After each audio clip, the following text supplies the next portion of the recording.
Well, what led us up to this moment is probably three-quarters of a decade or more of tyranny from a federal government who refuses to follow the Constitution, the rule of law, and is as corrupt as any government that's ever been in existence.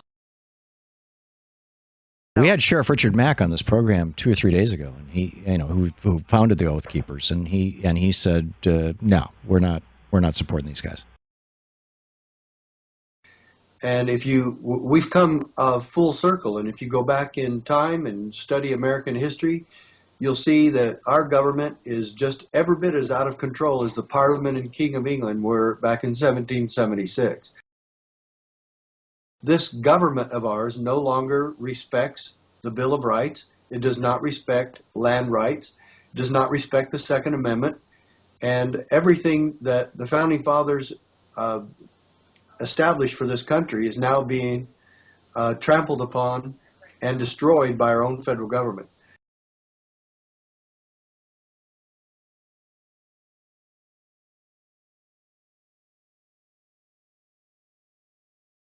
On the line with us, Zoe Carpenter, assistant Washington editor at The Nation magazine, just back from the Oregon standoff, or whatever we call that. The website, of course, thenation.com.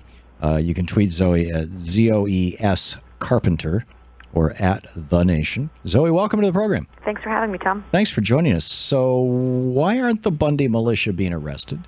Well, I think everyone in law enforcement is interested in avoiding some sort of violent confrontation that could be used to amplify the Bundy and Company's claims that they're being persecuted by a tyrannical government. And the wildlife refuge is 30 miles away from the nearest town of Burns. It's winter; there's nobody out there looking at birds, and so I think the immediate danger of an armed conflict there is pretty low, although there have been threats made against some people in town, people related to law enforcement or federal employees. There have been reports of stalking and things like that.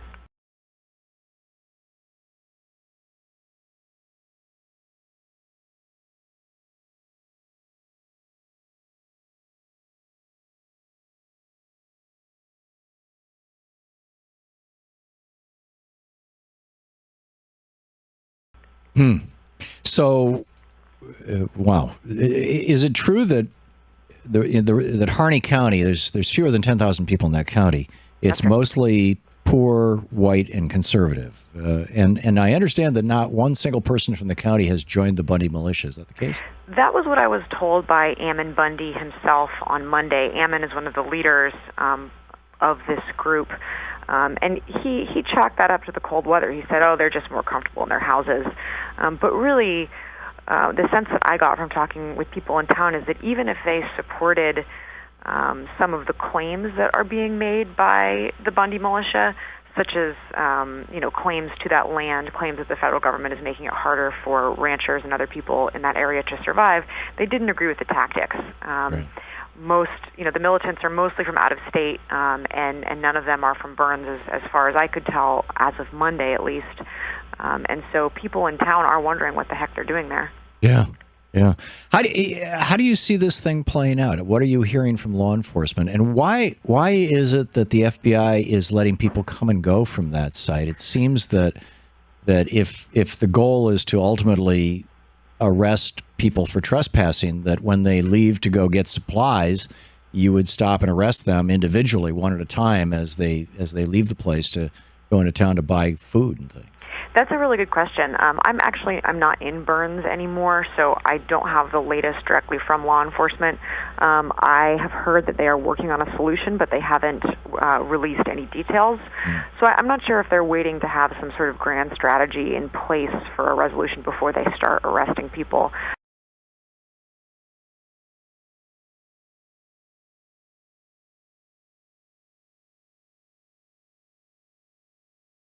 We had Sheriff Richard Mack on this program 2 or 3 days ago, and he, who founded the Oath Keepers, and he said, no, we're not supporting these guys.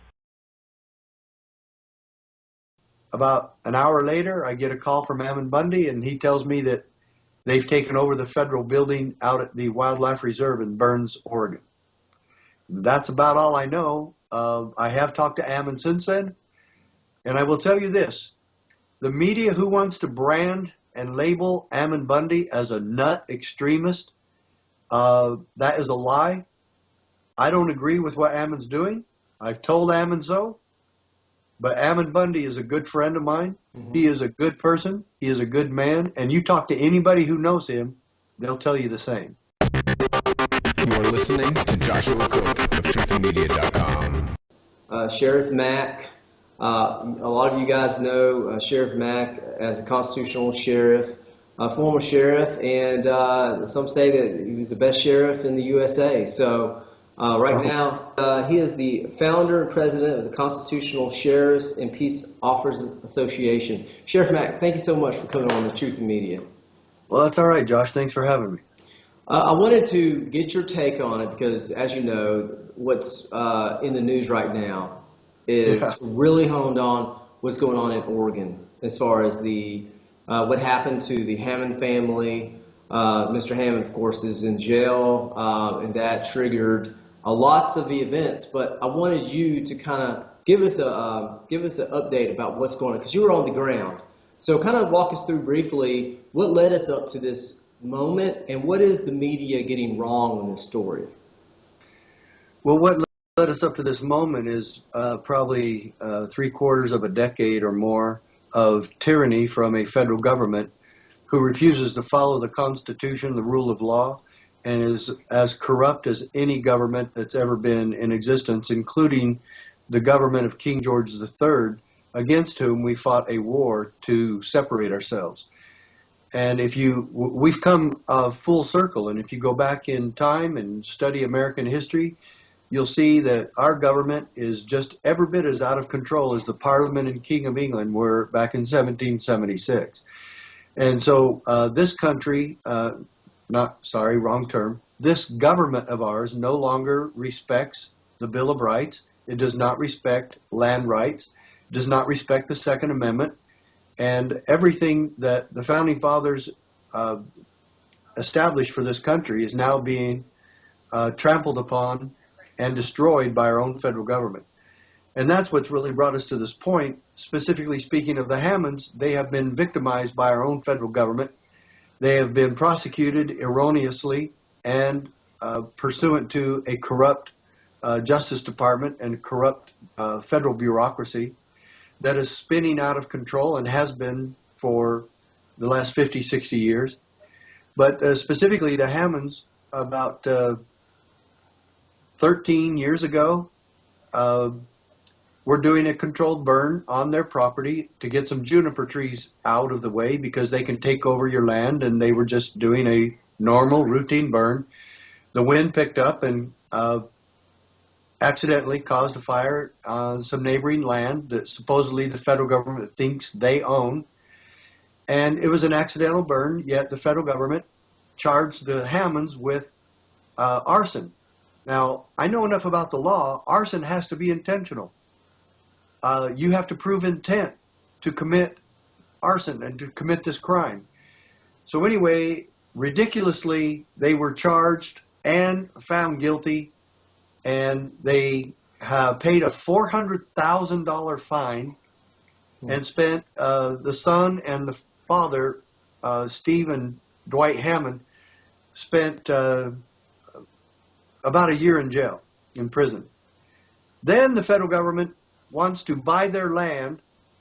The Hammonds don't want to sell, and so the government came back and charged them once again with a terrorist act on the same exact crime. So you have a huge problem with double jeopardy. Fourth and Fifth Amendments are just completely redacted by this administration, and they are actually charged as domestic terrorists on the exact same crime that they already paid their fines for and for which they served time in prison. So being mellow and passive and courageous and humble, the Hammonds fought it, and now it's at the end where they don't have any place else to turn. The United States Supreme Court refused to help, and they have turned themselves in to the U.S. Marshals to go to prison, and that happened 2 days ago. I'm outraged by it. My heart is broken for this good family. The father that's going to prison is 73 years old. He is a good man. He is a law-abiding citizen. And let me say this very clearly. The people of the United States are being protected by no one on this particular case. We are not better off because the idiots of the federal government and the criminals of the federal government have arrested this man and put him in prison. And it is the epitome of corruption. It is the epitome of this administration. And so many of us were so distraught about this that we went out to the Hammonds' home this past Saturday and had a huge rally for them. It was beautiful.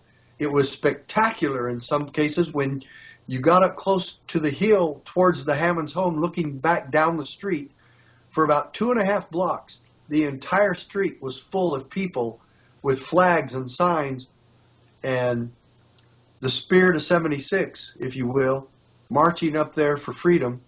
And we let the Hammonds know that we loved them and we supported them. We laid flowers on their yard and front doorstep. A few of us hugged the Hammonds and expressed our condolences and our apology for our own stupid government. And they thanked us, and we started, the crowd just broke out with amazing grace as we left. And So, Mr. Hammond waved everybody and he said this isn't about me, this is about our country. And then we left, and about an hour later, I get a call from Ammon Bundy, and he tells me that they've taken over the federal building out at the Wildlife Reserve in Burns, Oregon. That's about all I know. I have talked to Ammon since then, and I will tell you this.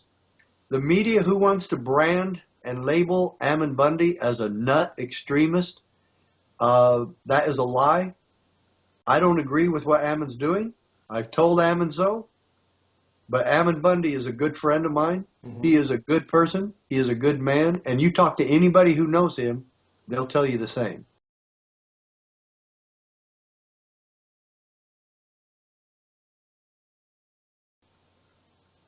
Well, I guess I gave you the nutshell. yes, that is true. But you said that people were singing "Amazing Grace." That's not really what domestic terrorists, so-called from the media, would do, right? I mean, that's exactly. kind of Yeah, the right wing. That sounds dangerous. Little people, we sang "Amazing Grace." We sang it as radical as we possibly could. Well, I'm glad you But said that. let me tell you one thing, Josh. Okay, I'm sorry to interrupt you. Go ahead. But let me tell you this. I've already talked to sheriffs in Arizona. I've talked to sheriffs in Utah, talked to sheriffs in Texas, and talked to sheriffs in Florida. Do you know that those sheriffs in every one of those states, and not all sheriffs, but some of them, have cited numerous incidents to me, and when I was sheriff, I had the same thing happen, that the federal government, usually the Forest Service or the BLM, does their own controlled burnings just like the Hammonds did, and the wind picks up, and they burn the half the side of our Mount Graham in Graham County where I was sheriff.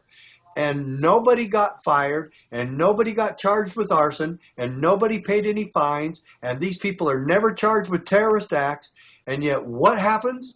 They do it to a 73-year-old man who is nothing but a law-abiding, good, honest American citizen.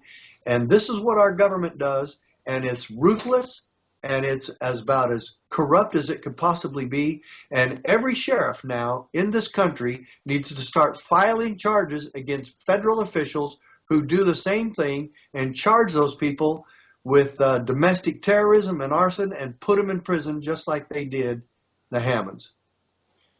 And that's a call to action. That would be a call to action. I mean, enough is enough. I understand patriotic Americans are flying to Oregon right now. And I totally understand what Ammon Bundy has done, the frustration of this tyranny. But Yeah. I've been talking to a lot of people. A lot of people are afraid for the safety of them in Oregon because they feel that something may happen where there may be another Waco. This may be turn into another Waco if Sure. and there's even speculation that there might be people in there to instigate certain things to trigger some type of conflict. Yes, that's all possible. What's your thoughts on that? Are you afraid for the Bundys and the other Oh, patriotic Americans that are there? yeah, and I'm not sure who all's in there, and I don't believe Ammon knows who's all in there. Right. I don't believe he knows everybody in there well enough to risk his life for them and put his life in their hands, and I think he's done that. And yes, I'm extremely afraid for Ammon and his two brothers. I know his brother Ryan. I don't know Mel very well. I know his father and his mother pretty well. But I'm really fearful for his life. And you never know what this corrupt government's going to do. If they can do it to Hammonds and they can do it to Waco and Ruby Ridge and other places, Right. they will do it again. And their MO and their history is very sordid and corrupt and non-caring. And whatever they have to do to save face, they're going to do.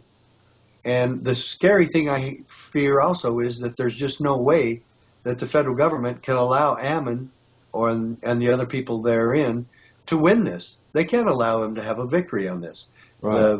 The Ammon Bundy and his family had a huge victory back a year and a half ago in Bunkerville, Nevada, and they barely escaped with their lives at that time. The order to kill the protesters and the Bundys was given. I know it was given, and a deputy sheriff stopped it.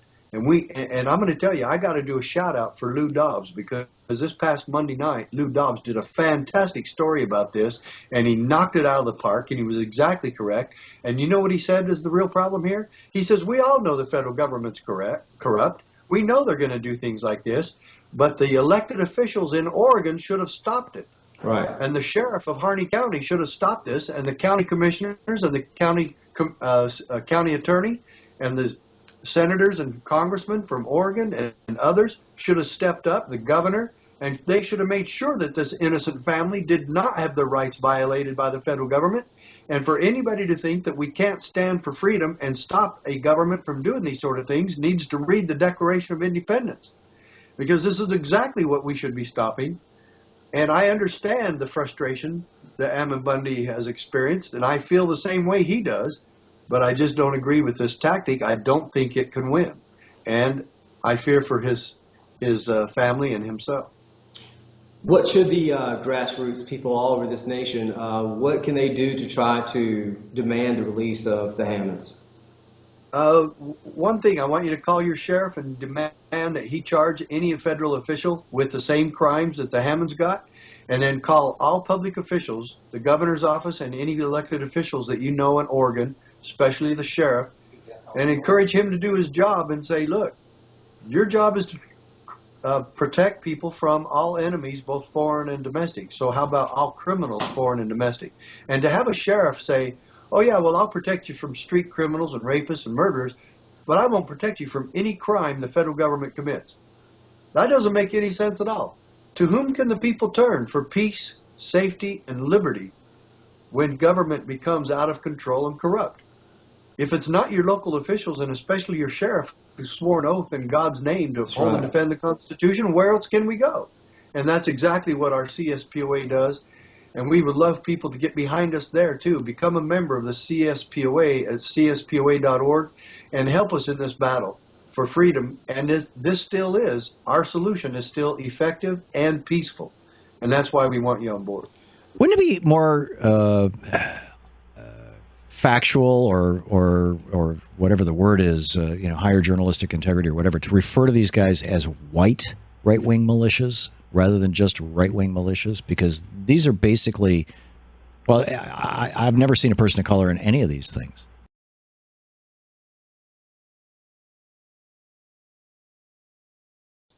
The media who wants to brand and label Ammon Bundy as a nut extremist, that is a lie. Yeah, I'm not really sure what the practical benefit of identifying their. I think the well of raid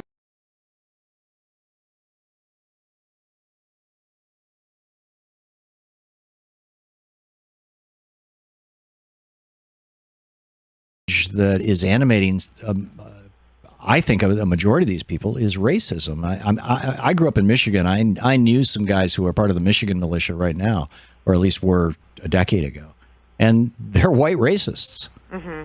Yeah, I think certainly there is that character. Or white supremacists. Right. And I think what's interesting is if you compare the treatment of this group with other types of protest, although I hesitate to call this a protest, such as people in Ferguson, I think there is that clear imbalance. However, I think the right question to ask is, why don't we treat other types of demonstrations with the same kind of restraint? Not, why don't we go in with guns blazing in this situation? Because that would only justify that kind of excessive use of police power. Their grievances are important.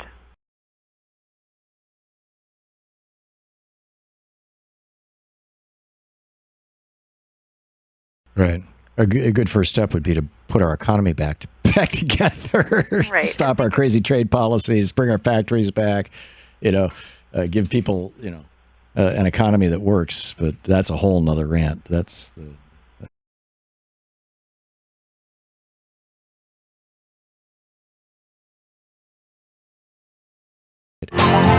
To watch more clips from our programs, hit the Watch More Videos button over here. And please be sure to hit the handy-dandy subscribe button so you'll always be up to date. Tag, you're it.